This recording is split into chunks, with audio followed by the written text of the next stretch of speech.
El regeneracionismo. Antes quiero decir que, por si no lo saben muchos oyentes, tengo una intervención de 6 a 8 minutos los sábados o domingos, entre 8 y media y 9 de la mañana, en el programa de Luis del Pino Sin Complejos, que es en Es Radio.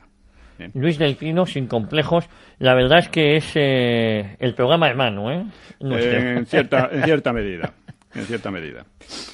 Y bueno, aparte de eso, pues para entrar un poco en el tema, yo creo que hoy basta mirar en torno para ver que España es quizá el país de Europa donde hay menos patriotismo. Sí. Esto es muy sorprendente si lo comparamos con el de Inglaterra, Francia, o Suecia, Suiza, o no digamos USA, ¿no?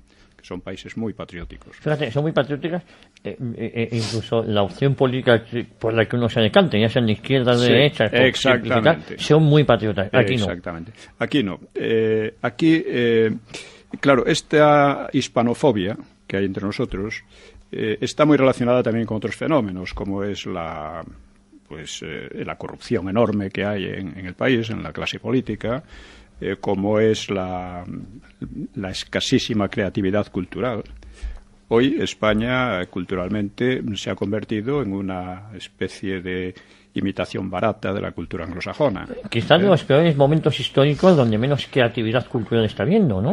Efectivamente, es una cultura un tanto chabacana, un tanto falseada, sobre todo cuando trata de temas serios, y con poco talento, hay que decirlo. Entonces yo creo que todo esto está relacionado. O sea, cuando un país no tiene aprecio por sí mismo, cuando la gente no, digamos, pues casi tiene una idea miserable de su propio, esto agota las energías. O sea, impide que éstas se desarrollen. No hay optimismo, hay una especie de pesimismo mezclado con chabacanería, con la cultura del jijijojo, en fin. Esto es lo que tenemos básicamente, ¿no? Y luego, por otra parte, los patriotas, que también los hay muchos, pero a menudo son muy ignorantes. O sea, te encuentras con gente que tiene un sentimiento natural patriótico, ¿no? Que está bien, pero que está muy bien, pero que ni ha leído ni se preocupa de leer. Le basta con tener 4 ideas vagas y sueltas, que muchas veces no le sirven de nada, y que cuando tiene que enfrentarse a los hispanófobos, que hablan con mucha audacia y con mucha seguridad, pues o se achantan o responden con insultos que no llevan a nada, ¿no? Y además, no sé si estarás conmigo, que suele ser este perfil de personaje al que suelen llevar a determinados programas precisamente para que queden en evidencia. Sí, a veces ocurre así, pero bueno, es que hay muchos también, ¿no? Sí. Hay que decir, veo también gente que va de patriotas con camisetas en que pone Spain. Sí. O sea, no España, Spain. Eso es una especie de espíritu servil y lacayuno que se ha infiltrado hasta el punto de que es inconsciente. O sea, se sorprenden si les llama la atención. Oye, ¿qué es España? Spain es como llaman en otros países, ¿no? Claro, pero nosotros somos España. Que somos España. Bueno, pues hasta en eso se pierde. Bueno, yo he procurado un poco combatir esto en la medida de mis posibilidades. Hace como 4 años publiqué el libro Nueva Historia de España, que es una historia nueva en muchos sentidos, ¿no? Es una historia que difiere, por supuesto, de la de Américo Castro, que difiere de la de Sánchez Albornoz, difiere mucho de casi todo lo que se ha escrito a derecha o izquierda. Entre otras cosas porque a menudo las historias de España dan la impresión de que España es un país aislado, el que apenas ha influido o otras cosas, o que ha influido muy poco en otras, pero la realidad es que no se entiende la historia de España si se la separa de la evolución europea e incluso mundial, porque después de todo España fue el país que puso en comunicación a todos los continentes habitados por primera vez. Entonces, esto es muy importante. Fíjate, o sea, yo he de decirte que no hay historia de España, sin decirme nada nuevo entre comillas, pero sí dice todo.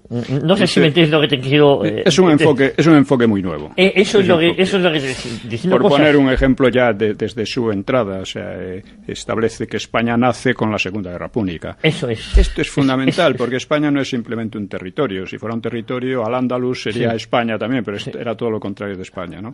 España, como cultura, nace con la Segunda Guerra Púnica porque es cuando empieza a latinizarse. Nuestra cultura es latina. la tiene un 90%. El gusto no es así, sí. El idioma, la religión que vino a través de Roma, costumbres, la cocina que es del cerdo y no etcétera, etcétera. Todo eso que es común a todo lo que llamamos España, todo se creó en tiempos de Roma. Eso es un ejemplo, ¿no? Lo otro es la importancia que tuvieron el reino hispano-godo, que entonces es cuando por primera vez una cultura, una comunidad cultural muy amplia y bastante homogénea se dota de un Estado. Por lo tanto, se convierte en una nación, que sin ella sería imposible imaginar la reconquista siquiera. España habría quedado como el Magreb. Pero bueno, dejando aparte todas esas cuestiones, vamos a esto de esa hispanofobia que hay. Hace un año publiqué el libro España contra España, en la editorial Libros Libres, que precisamente trata estas cosas. Trata esta hispanofobia, las raíces de ella, y traza una historia de España un poco al revés, desde la actualidad hasta los comienzos, exponiendo las tesis fundamentales que permiten entenderlo, porque si no, nos perdemos, ¿no? Y bueno, yo recuerdo que Julián Marías decía que, lo he repetido ya aquí alguna vez, que el PSOE tenía el problema de tener una idea negativa de la historia de España. Esta idea negativa de la historia de España se ha desarrollado muchísimo en toda la sociedad, en parte a partir del PSOE, pero tiene unos orígenes muy anteriores, que es de lo que vamos a tratar en este programa, y que es el regeneracionismo. Bien, el regeneracionismo es un movimiento que se desarrolló a partir del desastre del 98. Del 98. Del 98, que es curioso porque, claro, realmente España, aparte de que Cervera y Montojo y tal, los almirantes se portaron muy mal, mostraron una falta de iniciativa y una falta de compatibilidad terrible. Cervera, que es tan celebrado, realmente era un derrotista, ya desde el principio. Sí, lo dio todo por perdido antes de empezar. Mucho antes de empezar, a pesar de que tenía una buena flota, sí. Era menos potente que la auseña o norteamericana, pero era más rápida, tenía una serie de ventajas que no aprovechó en absoluto en ningún momento. De todas maneras, él podía justificarse diciendo que él era derrotista y lo que tenía que haber hecho los políticos era relevarle, pero no le relevaron, le obligaron a ir. Bueno, dejando esto aparte, USA tenía una posición estratégica en relación con Cuba y Filipinas muy superior a la de España. Tenía una potencia, era la primera potencia industrial del mundo ya entonces, estaba al lado de Cuba. Entonces la victoria sobre USA era muy difícil. No imposible, pero muy difícil, y además no hubiera durado. No hubiera durado porque la guerra, antes o después habría que... Entonces no era factible, lógico, es decir, no era lógico esa sensación terrible de fracaso, no era lógico, en absoluto. Tanto más cuanto que, bueno, digamos que España se rehizo con bastante rapidez. España, después del 98, pues creció mucho más que antes. Como diré, creó una flota más importante que antes, creó una marina mercante mucho más importante, se multiplicaron las obras públicas, hubo un cierto desarrollo en la escolarización, el analfabetismo bajó del 50%, o sea que no fue una cosa tan terrible. Por otra parte, Cuba era una sangría tremenda, ¿no? Allí se perdieron 55.000 soldados, de los cuales solo 3.000 en combate, todos los demás por enfermedades tropicales. Claro, una sangría en todos los sentidos, y además no tenía sentido seguir allí de la manera en que se había... Es decir, de 55.000 soldados, solo 3.000 en combate y el resto por enfermedades. Eso es. Entonces, ya digo, no era para tanto. Sin embargo, creó una sensación de fracaso... De derrotísimo, ¿no? De pesimismo. Terrible, ¿no? Y una de sus consecuencias fue el llamado regeneración. Por una parte fue, ya vimos en otros programas, el auge de los separatismos, ¿Cómo afecta? Que decían que hasta entonces eran 4 gatos chiflados, pero desde entonces empezaron a ganar posiciones, ¿no? También empezaron a ganar posiciones los socialistas, y también el anarquismo se hizo fuerte y empezó un terrorismo sistemático, ¿no? La CNT se funda unos años después, ¿no? Es decir, se crean entonces una serie de condiciones y fenómenos que repercuten hasta hoy mismo. Las consecuencias las estamos viviendo o sufriendo hasta hoy mismo, ¿no? El culmen del desastre, perdóname, Pío, que representa el siglo XIX, el culmen puede ser ya en 1898, por poner una fecha. Sí, exacta. 1898 es una fecha crucial en la historia de España, porque allí empiezan todos los fenómenos que se han desarrollado en el siglo XX y hasta ahora mismo, ¿no? Entonces, bueno, había el racismo, que claro, nosotros éramos germánicos, por lo tanto, los germánicos eran los que estaban en alza, eran la raza superior, etcétera, etcétera. Toda una serie de cosas muy... Y el regeneracionismo afectó a un amplio sector de la intelectualidad, incluidos muchos de los escritores más renombrados, y hasta sus tópicos llegaron a convertirse en un lugar común. No era una doctrina muy precisa, sino que era un conjunto nebuloso de tópicos, a menudo que eran incoherentes muchos de ellos, pero que siguen hoy en la mente colectiva, ¿no? Y podrían condensarse en 3 puntos esenciales. Querían la modernización del país, rechazo del pasado español y condena del régimen liberal de la Restauración. Estos eran 3 puntos en los que estaban todos de acuerdo.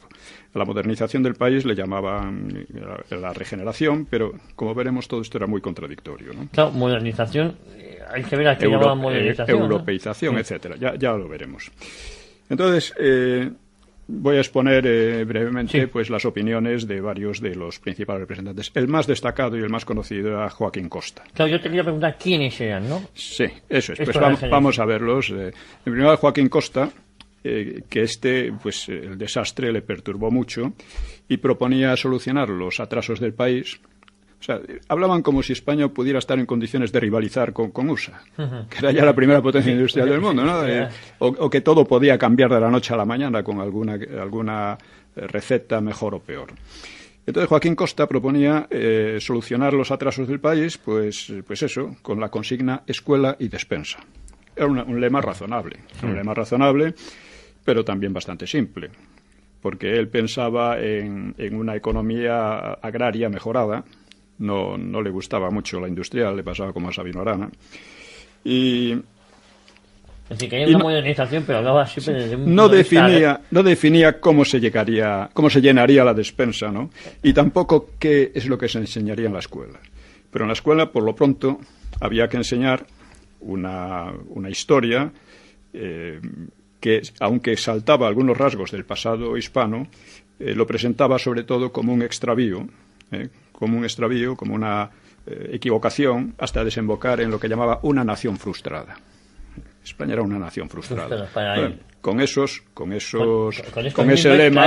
lema, los separatistas dirían, pues vamos, ya que España es una nación frustrada, pues nosotros no queremos participar en esa frustración, ¿no? Y eso le decía él que lo que había que hacer era fundar España otra vez como si no hubiera existido nunca. O sea, lo cual era una barbaridad. Imaginaba, además, la imagen que tenía o que daba del país era de un pasado guerrero e improductivo, ¿no? Por lo cual llamaba a echar doble llave al sepulcro del Cid para que no vuelva a cabalgar. Se proponía unas tareas enormes, pero muy vagas, y al mismo tiempo quería prescindir del espíritu del Cid, que era un espíritu de lucha y de superación. Y de superación, ¿no? Eso es la... Entonces, digamos que Costa pues caricaturizaba de una manera tremenda el ayer español, ¿no? Y el presente también. Luego, él intentó crear un partido regeneracionista, pero sus ideas eran demasiado vagas y hallaron poco eco, ¿eh? Otro regeneracionista típico es Azaña. Sí. Azaña, que por entonces iniciaba su carrera, ¿no? Pues descalificaba por completo a la España histórica y quería sustituirla también por unos esquemas también bastante nebulosos. La descalificación constituye la base de su pensamiento político. Por ejemplo, en El jardín de los frailes, que es una obra muy interesante, por cierto, una novela que escribió sobre su experiencia juvenil, ¿no? Y adolescente más bien, se mofaba de España. Dice: España era la monarquía católica del siglo XVI. Ganar batallas y con las batallas el cielo. Echar una argolla al mundo y traer contento a Dios. Hablaba con este espíritu burlón y decía que en España se había creado un prototipo humano con el intelecto ergotista y alma fanática de un bate hebreo. En fin, es según él la época de mayor poder e influencia de España, o sea, el siglo de oro, se reduciría, según afirmaba en un errático discurso que llamaba Los motivos de la germanofilia, porque él quería que España se metiera en la Primera Guerra Mundial. Otra idea absurda, ¿no? Sí, que parece que eso es lo que daba la modernidad. Eso, fíjate, si me apuras, ya era una idea. El propio Mussolini, por ejemplo, habla de que aquellos que no participaran en la Primera Guerra Mundial carecerían de historia, ¿no? Con la historia que tenía Italia. Sí. Entonces, claro, Italia participó y le salió muy mal. Le salió muy mal, pero que era, de hecho, él fue expulsado por ser a favor de la Primera Guerra Mundial, y era un concepto de si participamos en la Guerra Mundial, en la contienda, pues ya somos alguien. Sí. El caso es que él decía en este discurso, Los motivos de la germanofilia, dice que en la España del siglo XVI no hubo más que mendigos y frailes. Era un imperio aliñado con miseria y superstición. Es como él resume la España en su época más importante, ¿no? Entonces él decía que la historia española se había torcido de una manera definitiva con la derrota de los comuneros de Castilla en el siglo XVI. Este tópico está muy extendido y todavía lo defiende mucha gente, ¿no? Es un tópico que han extendido los republicanos y la masonería desde el siglo XVI y, en fin, hay mucho que hablar, no vamos ahora a hablar de eso, pero es uno de esos tópicos que hoy día mantiene mucha gente, que la derrota de los comuneros fue un desastre para España. No lo fue. En Nueva Historia de España lo examino un poco y desde luego. Pero fíjate, eso no merecería un programa. Efectivamente. Oye, ¿y cómo hay calles a los tres comuneros, a Joaquín Costa, desde tiempo inmemorial? Sí. Joaquín Costa es considerado un héroe por muchos, ¿no? Sí. Y su calle no se ha movido nunca, ¿eh? Sí.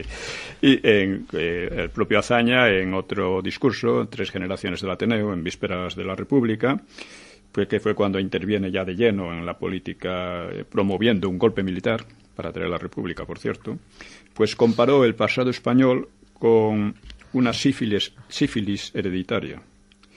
Por lo que dice, nada puede hacerse de útil y valedero sin emanciparse de la historia. Había que romper con la historia. O sea, esto es una idea realmente absurda, ¿no?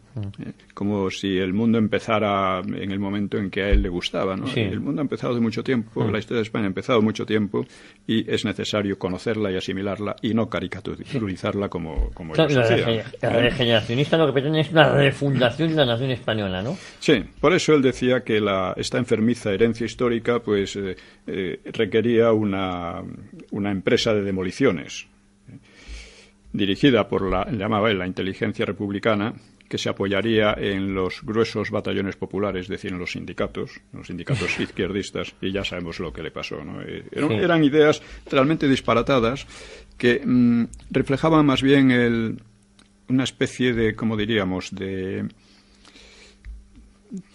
falta de seriedad, de fondo, de frivolidad. Frivolidad. Porque luego llevar eso a cabo trajo lo que trajo. Sí. Sí. Él decía que lo que le importaba era destruir lo que decía el presente y su módulo podrido heredado del pasado, ¿no?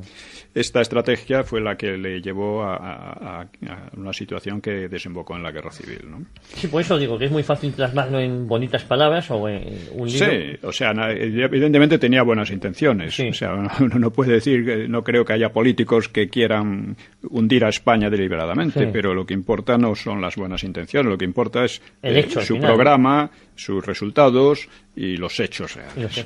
Esto es lo que importa, porque si no, todos los políticos, es decir, como decía uno no sabe a quién votar en las elecciones, todos son muy buenos. Claro, sí. Claro, tendría que votarlos a todos. Claro. Sí, es un cúmulo de buenas intenciones. Sí.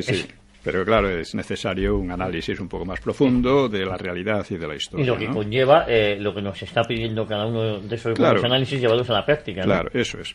Y otro típico es Ortega y Gasset, que era ya entonces Ortega y Gasset como filósofo es importante, es una figura importante de la filosofía española. Fíjate, estás hablando de Costa, de Azaña, de Ortega y Gasset, que ideológicamente muchos de ellos luego han sido dispares, ¿no? Sí, bueno, Ortega y Gasset pues reconcilió con el franquismo, etcétera, ¿no? Se cayó del caballo, sí. Pero sí, pero después de haber provocado muchas cosas que no estaban nada bien, ¿no? Bueno, pues Ortega y Gasset era el español más influyente, ¿no? Que influía también sobre otros como Américo Castro, Pérez de Ayala, Marañón, etcétera, ¿no? Y decía, por ejemplo, con motivo de la Semana Trágica, en 1909, concluyó, analizándola, que España no existe como nación. Así lo decía. El país llevaba, decía él, al menos 3 siglos y medio de descarriado vagar, bajo los efectos de una enfermedad que afectaba tanto a las clases gobernantes como al pueblo. Por lo cual, decía él, ¿no es cruel sarcasmo que se nos proponga seguir la tradición nacional? Había que romper con el pasado, con la tradición nacional. Estas ideas. Sí. Y propugnaba algo tan extraordinario como quemar en un grande, doloroso incendio la España que ha sido. Y luego, entre las cenizas bien cribadas, hallaremos como una gema iridiscente la España que pudo ser. Esto no es más que una cansada muy, muy historiada, ¿no? Sí. Es pura retórica. Sí, una pose, sin además. sentido, pose, efectivamente. Sí. Es una retórica grandilocuente y al mismo tiempo pues fútil. Es imposible saber qué sentido tiene, ¿no? Fuera de algún programa como el de Azaña. Claro, o sea, en esto se parecía mucho a Azaña. Aunque Azaña decía que Ortega no tenía pensamientos sino ocurrencias. Sí. No sé. Es que al mismo tiempo entre ellos siempre había piques, ¿no? Es normal. Y Ortega desarrolló pues esas ocurrencias en su libro España Invertebrada, sí. Que bueno, no es mucho mejor que los de Arana y Prat de la Riba. Pero fíjate, es que España Invertebrada, yo hablando con mucha gente, parece como, lo tratan como un libro de cabecera. Digo, claro, sí. Es la destrucción de la historia de España. No habría existido Reconquista, claro. Habría sido la tibetanización de España. España nunca estuvo tibetanizada, claro, en ningún momento de su historia, ¿no? Además influyó mucho en la conformación del mundo entero, o sea, y de Europa, ¿no? Sí. Entonces, estas cosas, ¿no? Que tú dices, América. Por eso digo, América, el mundo entero, ¿no? Entonces, claro, otro que iba en el mismo sentido, que desarrolló una teoría también muy influyente hoy día, la teoría de las 3 culturas, es Américo Castro. Sí. Según él, en España la Edad Media había sido una época casi dorada, sobre todo en Al-Ándalus, porque habían convivido las culturas cristiana, judía y musulmana. Y habían convivido más o menos armónicamente. Entonces, cuando la cultura cristiana, que viene a ser definida como la peor, claro, como la más intolerante, la más brutal, etcétera, ¿no? Era la cultura de las universidades, de las catedrales, de mil cosas, ¿no? Se impone a las demás. Es también lo que decía Blas Infante, claro, en Andalucía, que han dicho muchísimos, ¿no? Pues era una desgracia. Lo que ha venido a decir Cebrián hace poco, ¿no? Sí, bueno, hablando de la insidiosa reconquista y cosas por el estilo. El caso es que él venía incluso a explicar, dice, que los españoles estaban siempre en guerra civil y que eso se debía a la eliminación de la cultura judía y la cultura musulmana. Esto es una sandez de tal calibre que, porque, vamos a ver, en primer lugar, Al-Ándalus vivió una guerra civil permanente. Entre ellos mismos. Entre ellos mismos. Esa fue una de las causas principales por las que, a pesar de tener económicamente y demográficamente mucho más peso que la España cristiana, terminaron siendo vencidos. Entre otras, pues ya digo, porque estaban en guerra civil, porque además vivían bajo un despotismo brutal. O sea, ya en esa época ya existían las determinadas ramas del Islam. Sí, aparte de eso, pero eso aparte. El hecho real es ese. Y que en cuanto se acaba la Reconquista, España entra en un periodo de paz interna, sin guerras civiles, que dura 3 siglos. Es un periodo en el que hay, bueno, algunas pequeñas cosas como la de los comuneros y alguna otra más, pero España en conjunto son 3 siglos de paz interna. Mucha más paz que en cualquier otro país de Europa. Mucha más paz interna que en Francia, que en Inglaterra, que en casi cualquier otro sitio, ¿no?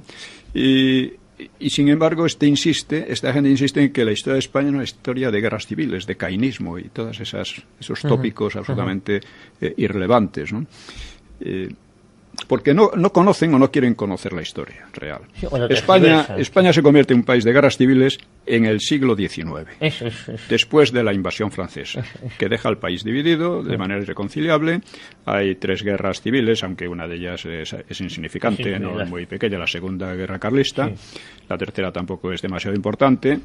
Y luego hay la Guerra Civil del siglo XX, que España, por cierto, desde entonces es el país europeo, después de Suiza y Suecia, que vive con más tiempo de paz, que lleva más tiempo en paz, ¿no? Bien, si vemos estas cosas, que generalmente se olvidan, y son olvidadas en función de una retórica grandilocuente y vacía, pero que ha hecho mucho efecto en los espíritus, ¿no? Fíjate, Pío, me estás hablando de quiénes eran. Hemos hablado de Costa, Azaña, Otero y Gasset, de Américo Castro. Seguro que tenemos mucho más. Nos estás hablando de qué pensaban cada uno de ellos, sus aportaciones, que la verdad es que es para echarse a temblar. Seguramente son decálogos de buenas voluntades alguno de ellos. De ahí ha nacido precisamente las convulsiones de España en el siglo XX. Claro. Ya lo veremos. Ha nacido de estas ideas que han sido muy influyentes, siguen siendo muy influyentes, son la base de las ideas del PSOE, de la izquierda en general y de gran parte de la derecha. Y de gran parte de la derecha, que es la dejadez de funciones que tenemos ahora, por ejemplo. Y yo una pregunta antes de continuar. ¿Parte de estos regeneracionistas estaban influidas por la masonería? No creo. Vale. Aparte sí, Costa no era, ninguno de los que hemos mencionado era masón. Azaña tampoco. No, Azaña se hizo masón ya en la República, vale. Y se hizo por motivos puramente utilitarios y se reía de las ceremonias masónicas, no volvió a pisar una logia. O sea, que cuando se dice que Azaña era masón, entre comillas. Hay mucho, entre comillas. Lo que pasa es que los masones, muchos más masones pensaban igual. Vale. Es decir, ya en el siglo XIX la masonería difundía la idea de que el periodo de los Austrias, que el siglo de oro, que en realidad había sido un siglo de atraso, un siglo de miseria y tal, porque la masonería venía muy influida por las ideas de la leyenda negra y por la influencia directa política de Inglaterra y otros de Francia, no según el tipo de masonería que fuera, ¿no? Entonces, para todos ellos España había sido el gran enemigo en otra época y lógicamente tenían una visión muy negativa de ella, ¿no? Ya lo vimos cuando hablamos de la Inquisición, algo de eso, ¿no? Entonces, claro, lo más curioso es que estos personajes y otros muchos que entraban en el lote, pues se planteaban una tarea de titanes. O sea, regenerar un país como España. O sea, al lado de eso, la tarea que se planteaban los Sabino Arana o Prat de la Riba era una ridiculez provincial. Pero claro, España había sido nada menos que el país que había descubierto medio mundo. El país que ha tenido los navegantes, la historia de navegación, la historia naval más importante de la historia humana, los barcos españoles son los primeros que cruzan el Atlántico, el Pacífico, que ponen en comunicación todos los continentes, que dan la primera vuelta al mundo. Solo eso ya convierte la historia naval española en la más relevante de la historia humana, guste o no. Bueno, dicen también que el Atlántico lo cruzaron los vikingos. Bueno, habrán cruzado, pero eso es una anécdota. Pero es una anécdota porque no tuvo la influencia que ha tenido luego. No tuvo continuidad. Aunque eso fuera verdad, que yo tengo mis dudas, pero aunque fuera verdad... Hay dudas, pero aunque fuera verdad, es una anécdota histórica, sí. Es una anécdota histórica y nada más. En cambio, el cruce del Atlántico por España tuvo unas consecuencias definitivas hasta hoy mismo. Cambió todas las rutas comerciales, cambió todo. Cambió la historia, en cierto modo, ¿no? Es decir, un país que había hecho esto, que había conquistado y colonizado América, que lo había evangelizado, que había fundado allí ciudades y universidades, que había establecido, como digo, relaciones entre todos los continentes habitados, que había promovido la reforma católica, para oponerla a la protestante, que había contenido el expansionismo turco, que era una tremenda amenaza para Europa en aquella época, que había contenido el expansionismo protestante. Claro, los protestantes lo ven muy mal, pero lógicamente los católicos no tenemos por qué verlo tan mal, porque además la lucha, también se ha criticado a Felipe II por haber luchado en Flandes y por ahí, pero esa lucha fuera de España, en Flandes y en Francia, salvó a España de las luchas civiles que en cambio asolaron a Francia. Efectivamente. Y un país que había hecho en su época más gloriosa, más bien, en el siglo de oro, tales cosas, había creado una cultura impresionante, ¿no? En literatura, en pensamiento jurídico, en pensamiento político, etc. Bueno, todo esto era despreciado, que era un imperio de miseria y frailes, como decía Azaña, ¿no? Sí, era objeto de desprecio, o simplemente se lo ignoraba, ¿eh? Y con diferencias de matiz, pues todos coincidían en identificar a su patria, a España, como el país de la Inquisición y de los genocidios, de la miseria, el oscurantismo y la superstición. Es decir, es la propia España los propios españoles los que hacen la leyenda negra. Recogen la leyenda negra, la asimilan, ¿no? La hacen suya, y como decía un dirigente de la Primera República, las supuestas glorias debieran más bien avergonzarnos. Esto es una idea que sigue hoy día, que permanece. Sigue. Y por parte de la derecha, además, también, ¿eh? Por parte de la derecha. Parece que está continuamente pidiendo perdón por haber existido. Sí. Los buenos, en definitiva, en la historia habían sido precisamente los enemigos, empezando por los musulmanes, que eran pintados como cultos y refinados y hasta pacíficos, ¿no? Y siguiendo por los franceses y los protestantes. Claro, entonces incluía a los otomanos, a los turcos, pero todos los demás eran los buenos. Pero fíjate, esto incurre en unas contradicciones. Primero te habla, porque luego, por ejemplo, les hubiese gustado estar bajo el pie napoleónico, ¿no? Algunos de ellos sí, ¿no? Es más, todavía hay personajes que dicen que España no debía haber luchado contra los franceses. Claro. Los franceses que querían, entre otras cosas, quedarse con toda la España al norte del Ebro. Sí. Entre otras cosas. Pero esto lo dice Pérez Reverte y lo dicen otros, con la mayor tranquilidad del mundo, ¿no? Sí, que encima... O sea, la cultura del siglo de oro pues suscitaba despego, claro, excepto algunos autores prestigiosos. Claro. Por ejemplo, Cervantes. Y a Cervantes querían convertirlo en precursor de las actitudes regeneracionistas. Claro, se entendían que Cervantes era una especie de... La vanguardia Una vanguardia y era como un enemigo de la España de entonces, cuando Cervantes era extremadamente patriota. Efectivamente, bueno, lo vimos como pasaba con Shakespeare en Inglaterra, ¿no? En su vida personal, además lo vimos. Yo, si te parece, Pío, hacemos una brevísima pausa, cogemos un poquito de aliento, no se mueva nadie y continuamos aquí en Cita con la Historia, en Cita con Pío Moa, hoy el regeneracionismo. Marsamar, especialistas en... Pues continuamos aquí en este apasionante programa que estoy seguro que a ustedes les está pasando lo mismo que a mí, que no deseamos que el tiempo transcurra, porque estamos embelesados con las explicaciones que nos está dando don Pío Moa. Sí.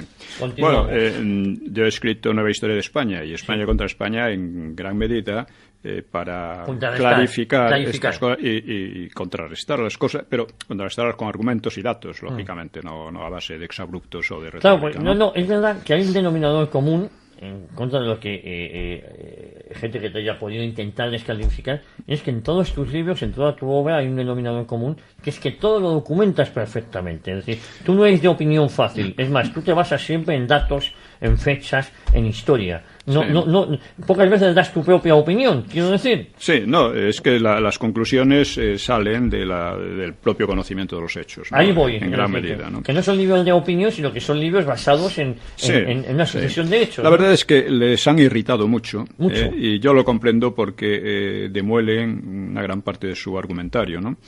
Pero han reaccionado muy mal. En lugar de reaccionar con un debate racional, que es lo que sería lógico, ya lo decía Stanley Payne, es asombroso que a estos libros se reaccione con esta mezcla de ninguneo, de ataque, violencia, además personal, pretensiones de imponer la censura, etcétera, ¿no? Pero esto desde Tusell hasta qué sé yo, montones de ellos, ¿no? Sí, pero nadie es capaz de recabir lo que me hace gracia, permíteme. Nadie es capaz de rebatirte. Esa es la cuestión. Y si no hay debate, pues eso es señal de lo que decía al principio, de que hay una especie de páramo cultural, hay una especie de bajo nivel, de baja tensión cultural e intelectual que es muy penosa, ¿no? Pero es así y conviene decirlo.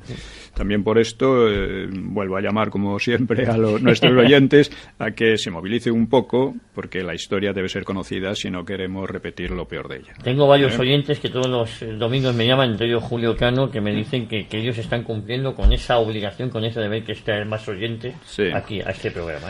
Bueno, pues fijémonos en este dato, que ya lo comentamos la vez pasada. Arana y Prat de la Riba se lo creían plenamente lo que hacían y luchaban y estaban dispuestos a sacrificarse. De hecho, trabajaron muchísimo, se concentraron por completo en su tarea. Mientras que los regeneracionistas eran de una pasta completamente distinta. Eran intelectuales que lo que buscaban era ganarse su oposicioncita, tener la vida segura en un régimen, que era la Restauración, del que echaban pestes. Y por supuesto, yo creo que no se tomaban en serio todo aquello que decían. Eso es. Era una pose frívola, ¿no? Lo que pasa es que esa pose sirvió de caldo de cultivo a otros que sí que se lo creían, como Arana, Sabino Arana o Pedro de Arriba, ¿no? Sí. Claro, era una pasión retórica, la de los regeneracionistas, pero que no iba en serio. Se limitaban a juguetear imaginativamente con ella, con sus proyectos, a erigirse en jueces del pasado y del porvenir. O se ponían en plan o poses de desengaño y de pesimismo, ¿no? Y se preocupaban sobre todo de arreglarse la vida, como he dicho, mediante una oposición, de colocarse como funcionarios, como funcionarios. O sea, respondían más bien al tipo del señorito. Sí. El señorito burgués intelectual, lo cual no significa que intelectualmente no valieran. No. Insisto, Azaña escribía muy bien, e intelectualmente no era despreciable, ni mucho menos. Ortega, pues era un filósofo realmente importante, aunque cuando se ponía a hablar de política o de historia, ahí ya no era nada importante. Era un desastre. ¿Y Marañón también formaba parte de este grupo? Bueno, Marañón es distinto. Marañón es diferente. Marañón aprecia mucho más la historia, el pasado español, lo conoce más, escribió pues ensayos importantes como qué sé yo, sobre Antonio Pérez y cosas por el estilo, ¿no?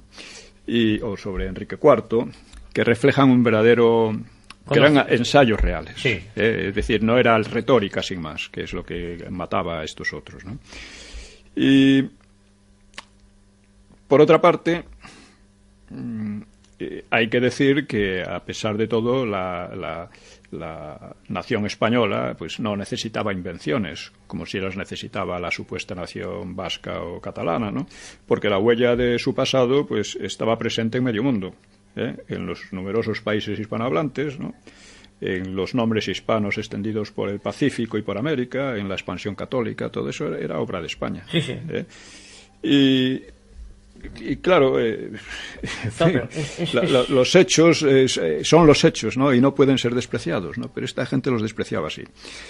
La primera fase de la restauración, o sea, de la regeneración, consistiría en destruir el régimen de la restauración. La restauración era definida por Costa con dos rasgos negativos: oligarquía y caciquismo. Eso definía para él la restauración. Y el país estaría gobernado pues por una minoría absoluta que atiende exclusivamente a su interés personal, sacrificándole el bien de la comunidad. Esto se decía y repetía, Galdós también lo dice, ¿no?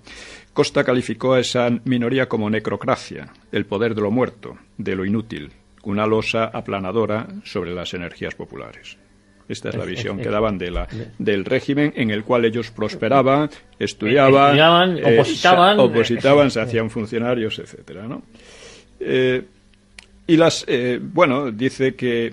Decía Costa que el pueblo había perdido tanta energía que hasta era incapaz de leer periódicos y carecía de ciudadanos conscientes. Por lo tanto, había que declarar ilegítima la restauración, decía él, y encontrar un dictador ilustrado, que llamaba el cirujano de hierro, que sacase al país del marasmo. Y Azaña venía a decir lo mismo. Dice: he soñado con destruir todo este mundo. Ortega habla de estos años oscuros y terribles, de una España oficial empeñada en asfixiar a la España vital, y definía a Cánovas como gran corruptor o maestro de corrupción. Por el que había fundado aquel régimen, que era un régimen político respetado en toda Europa. Sí, y que funcionaba, o por lo menos Bismarck, sacó del atolladero. Ahora vemos, claro, funcionaba con muchas dificultades, pero funcionaba, ¿no? De hecho, era un régimen de paz, se acabaron los pronunciamientos, se acabó la inestabilidad anterior y España iba progresando lentamente y con grandes fallos, sobre todo en la enseñanza y otros por el estilo, pero iba progresando, ¿no? Y, es decir, se iba europeizando, lo que ellos decían, pero ellos pensaban que... Además es curioso porque el periodo epiléptico anterior a la restauración, los pronunciamientos, de los espadones y todo, era mirado con simpatía. Lo miraban con simpatía, como una edad vitalista. El anterior, que era un auténtico desastre, que fue un cúmulo de despropósitos. O sea, incluso... ¿no? Además, ese cúmulo de despropósitos también podemos decir que es una de las consecuencias de 1898 también. Es decir, que todo va... No, era anterior. Es anterior, ¿no? O sea, son las consecuencias de la invasión francesa. Ahí voy. Francesa. No, ahí voy, que sí. eso es el culmen... Sí.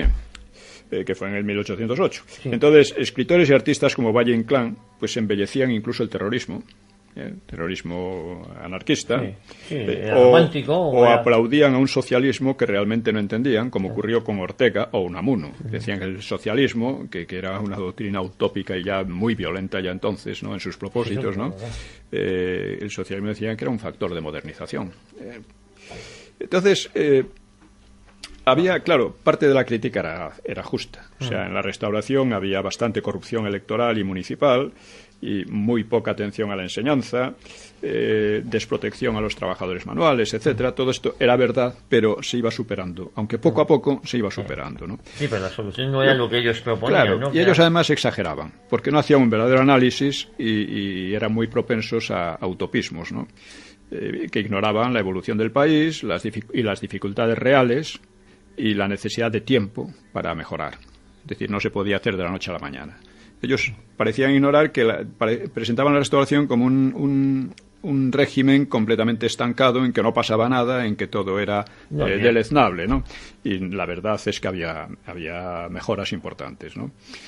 Pues la Restauración, en definitiva, concilió a conservadores y liberales, creó un régimen de libertades, superó la inestabilidad política de la época anterior, los golpes de Estado y guerras civiles, etcétera, la debilidad cultural, porque la Restauración empieza lo que llaman la Edad de Plata de la cultura española. ¿Los almas de la Restauración pueden ser Cánovas y Sagasta?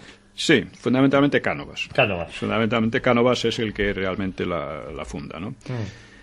Cánovas era muy apreciado en Europa, ¿no? Bismarck habla de él con mucho elogio, ¿no?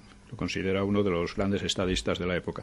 Por supuesto, tuvo grandes errores también, pero bueno, esto nadie es perfecto, por así decir, ¿no? O sea, por primera vez desde el siglo XVIII fue posible en España un crecimiento sostenido, con una industrialización parcial, pero en aumento. Fue reduciendo el analfabetismo, aunque con demasiada lentitud, y hubo, como digo, un renacimiento cultural con un principio de desarrollo científico, por primera vez en muy largo tiempo. El régimen, además, la Restauración fue uno de los primeros de Europa en establecer el sufragio universal, es decir, la democracia. Un sufragio universal masculino, claro. El cual, aunque estaba bastardeado, ¿no?, por el caciquismo, permitía a diversos partidos ganar elecciones, porque los socialistas, los republicanos, los nacionalistas catalanes y vascos podían llegar a los ayuntamientos, incluso a las Cortes, ¿no? Es decir, que no tenían plena libertad era un régimen de libertades, ¿no?, que facilitaba la fundación y desarrollo de tendencias políticas muy, muy diversas. Y el caciquismo, que pues era normal en los países agrarios. Todos los países agrarios el caciquismo era inevitable, ¿no? Y sin experiencia democrática, ¿no? Es más, fenómenos muy parecidos se daban o se habían dado en Inglaterra, en Francia o en USA. En Inglaterra, cuando la industrialización, cuando las minerías, cuando ha sido muy típico comprar votos, por decirlo de alguna manera, ¿no? No, y en USA y en muchos sitios, o sea... Y en zonas rurales, sobre todo, me refiero, ¿no? Sí. Y claro, por otra parte, el caciquismo era muy débil. O sea, en cuanto se organizaron partidos como el nacionalismo catalán, el republicano, pues el caciquismo empezó a decaer, ¿no? Es decir, que era un régimen de libertades en el que todos estos partidos y grupos podían hablar, podían organizarse, podían proponer sus cosas, ¿no? Y sin embargo lo que proponían era aserrar la rama en que se sustentaban. Conspiraron. Conspirar, es decir, ellos podían hacer todo eso gracias a la Restauración. Y sin embargo querían destruir la Restauración. Esto fue la causa de que este régimen liberal se viniera abajo, porque ningún régimen puede subsistir si no tiene una digamos, un respaldo intelectual importante. Claro. Y cuando los intelectuales, por estas frivolidades o estas historias, ¿no?, que hemos estado viendo, se divorcian del régimen, termina hundiéndose. Sí, a pesar de que pueda tener un apoyo popular, pero es verdad que la intelectualidad puede hacer mucho daño en el sentido de que claro, se puede deslegitimar. Deslegitima por completo. Entonces todavía la restauración duró hasta 1923, pero ya... en fin, puede admitirse que su resistencia desde el 98 fue notable, ¿no? Pese a unas circunstancias tan adversas, ¿no? Y luego esto es generacionista, sí. Sí, lo cual demuestra que fue mucho más que lo que estos decían, que era un montaje artificioso, corrupto, irreal, podrido, inane y muerto. Este tipo de cosas, de adjetivos era el que usaban contra la restauración. Y, claro, al caer la restauración, lo que viene es la dictadura de Primo de Rivera. Claro, es lo que te iba a decir. ¿Cómo ven estos regeneracionistas a Primo de Rivera? Pues ahí está la cosa, ¿no? Porque yo creo que aquí hay división, ¿no? Primo de Rivera podía ser considerado el cirujano de hierro que decía Costa, aunque la dictadura era muy poco férrea. Poco férrea. Todos esto, las propaganda, incluso de los partidos prohibidos, como los anarquistas o el Partido Comunista... Estaba consentida perfectamente, bueno, ¿no? De hecho, pasó la historia como la dicta blanda, ¿no? Sí. Entonces, pues nos llegamos a esta situación en la que la solución momentánea es la dictadura. Ortega se felicitó, muchos de ellos estaban contentos, Unamuno no, pero otros empezaron a atacar la dictadura. Al cabo de un tiempo empezaron a atacar ferozmente la dictadura. Diciendo que aquello era inadmisible, que, Azaña, volviendo a decir barbaridades, ¿no?, decía que esto era peor que los regímenes, digamos, primitivos de África y cosas así, ¿no? Que era una cosa, la dictadura había sido una cosa terrible y que tenía que venir la República. Vino la República y ya sabemos lo que pasó. A Ortega y Gasset, al cabo de poco tiempo, puede decir no es esto, no es esto. Claro, sí. Azaña, terminó como terminó y... Ortega al final volvió a la España de Franco durante la guerra Marañón, porque a Marañón, es decir, cuando la República es el triunfo del regeneracionismo. Al final todos le aplauden. Es el triunfo de todas las ideas que habían germinado después del 98. Entonces ahí es cuando tenían la ocasión de probar las maravillas que ellos prometían. Habían destruido la restauración o contribuido a destruirla de manera importante y ahora eran ellos los que mandaban. Y lo que hicieron fue un desastre ya desde el principio. Ya los intelectuales empiezan a llevarse las manos a la cabeza, uno de ellos, sí, claro, muchos de ellos, empiezan a llevarse las manos a la cabeza y cuando llega la guerra, los Azaña, Marañón y Pérez de Ayala, son los tres intelectuales que firman el Manifiesto por la República. Y este manifiesto fue muy influyente y por esa razón se les llamaba los padres espirituales de la República.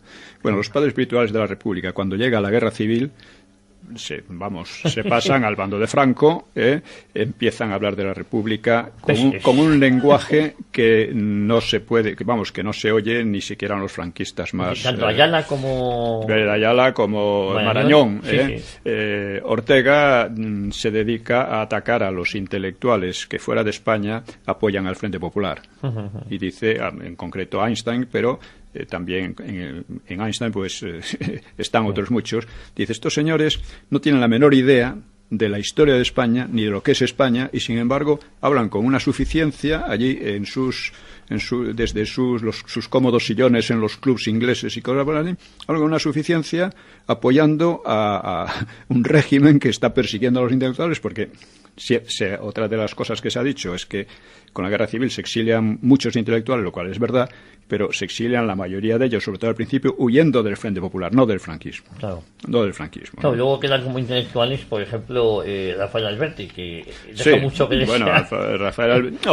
Hubo muchos que estuvieron con el Frente Popular, pero otros muchos no. Y volvieron unos después de Franco y otros se quedaron por ahí por lo que fuera, ¿no? Por diversas razones. Luego, otro aspecto del regeneracionismo era el europeísmo. Ortega viene a decir, España es el problema y Europa la solución. Es decir, que de España no se podía esperar nada, había que europeizarse. Pero, ¿qué entendían ellos por europeizarse?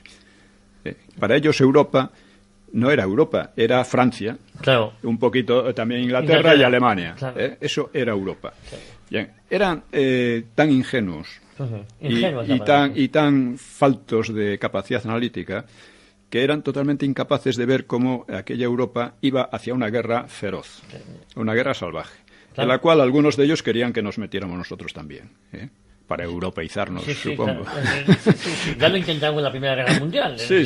De hecho, Romanones estuvo a punto de meternos en ella, ¿no? Romanones es otro personaje nefasto de esta época, ¿no?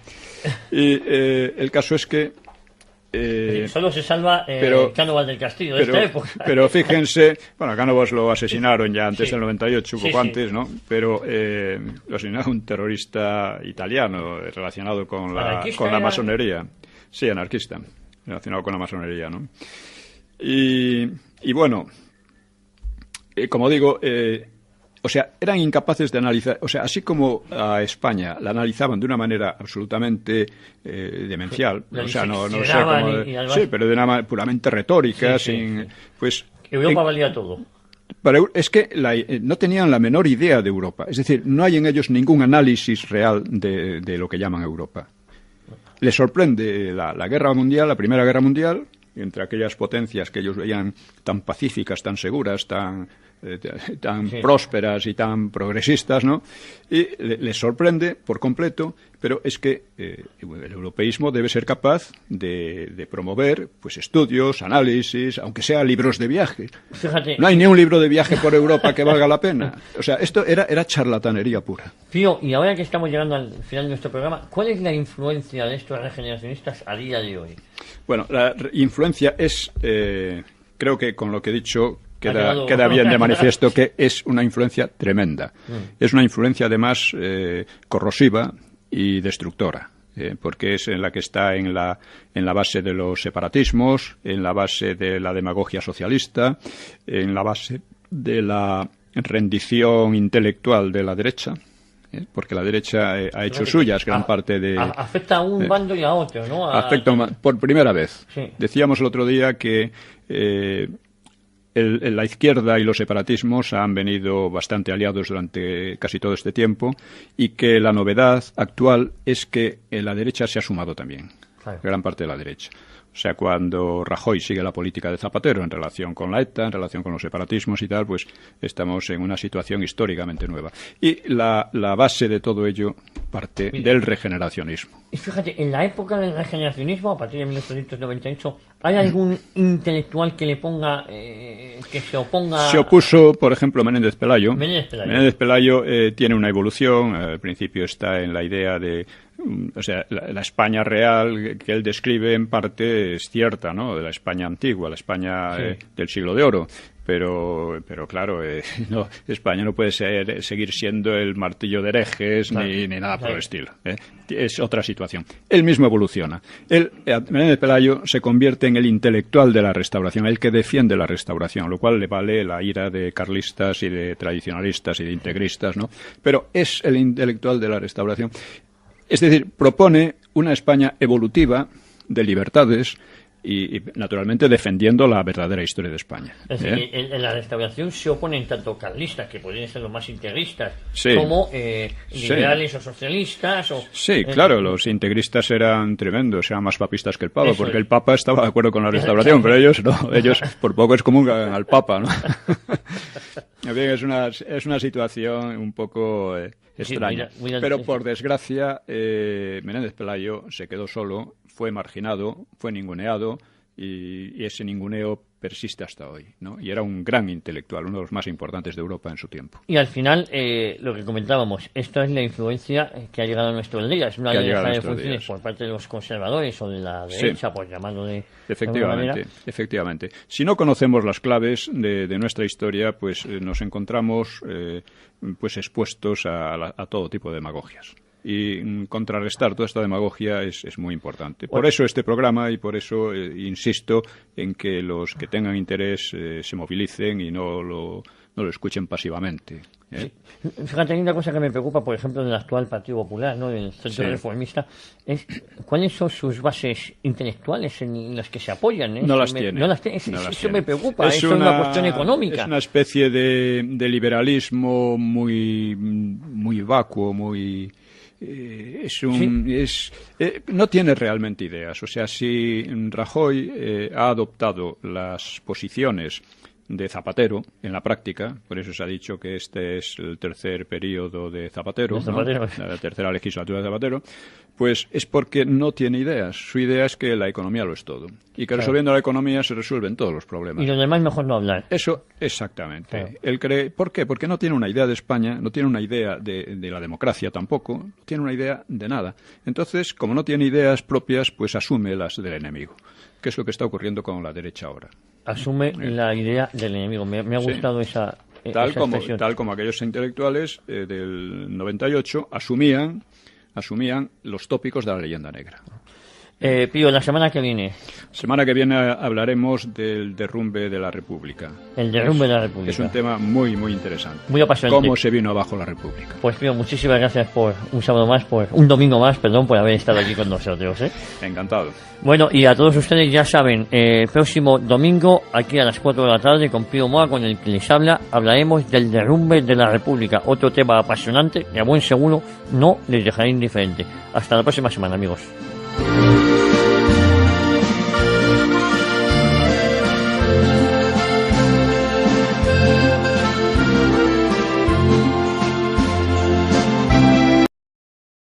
El regeneracionismo.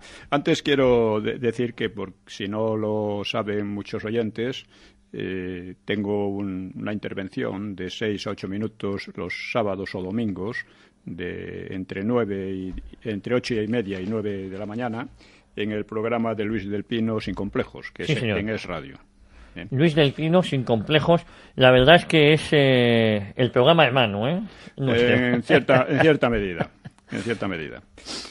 Y bueno, aparte de eso, pues para entrar un poco en el tema, yo creo que hoy basta mirar en torno para ver que España es quizá el país de Europa donde hay menos patriotismo. Sí.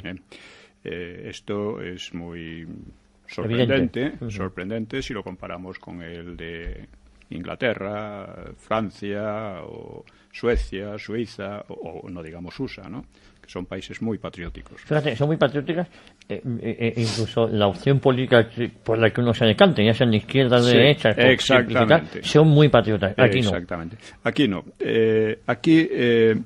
Claro, esta hispanofobia que hay entre nosotros está muy relacionada también con otros fenómenos, como es la corrupción enorme que hay en el país, en la clase política, como es la escasísima creatividad cultural. Hoy España culturalmente se ha convertido en una especie de imitación barata de la cultura anglosajona. Quizás de los peores momentos históricos donde menos creatividad cultural está habiendo, ¿no? Efectivamente, es una cultura un tanto chabacana, un tanto falseada, sobre todo cuando trata de temas serios, y con poco talento, hay que decirlo. Entonces yo creo que todo esto está relacionado. O sea, cuando un país no tiene aprecio por sí mismo, cuando la gente no, digamos, pues casi tiene una idea miserable de su vida, esto agota las energías. O sea, impide que éstas se desarrollen. No hay optimismo, hay una especie de pesimismo mezclado con chabacanería, con la cultura del jijijojo, en fin. Esto es lo que tenemos básicamente, ¿no?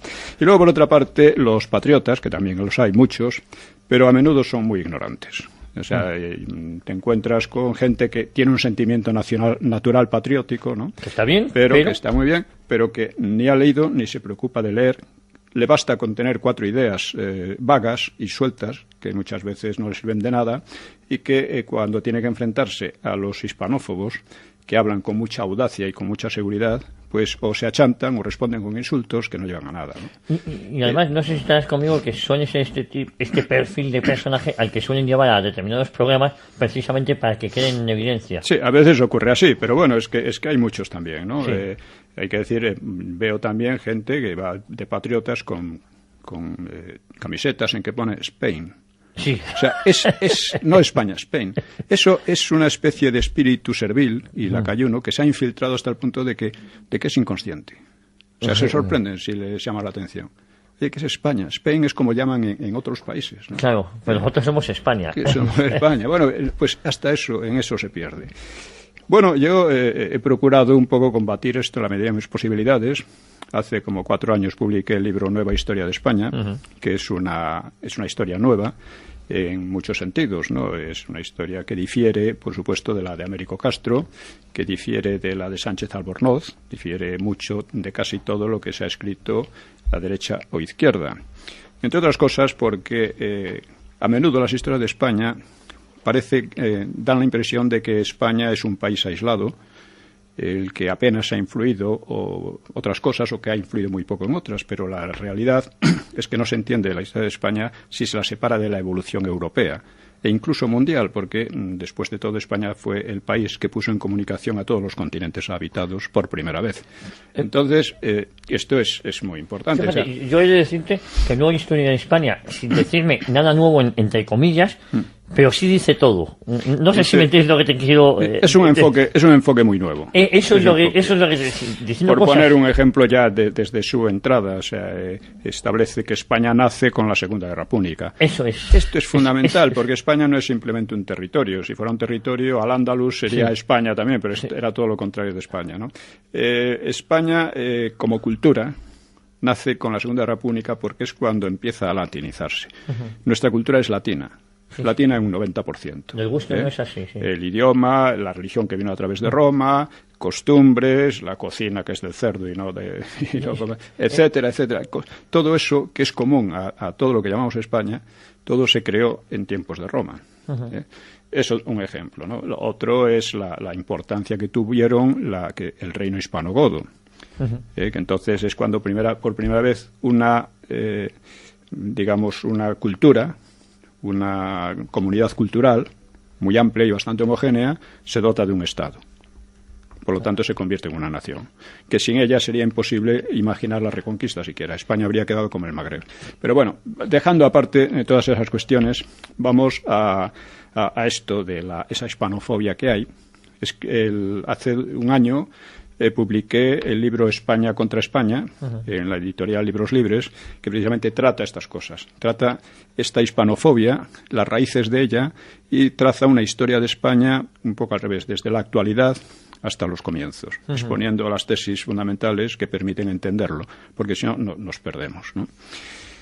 Y bueno, yo recuerdo que Julián Marías decía que, lo he repetido ya aquí alguna vez, que el PSOE tenía el problema de tener una idea negativa de la historia de España.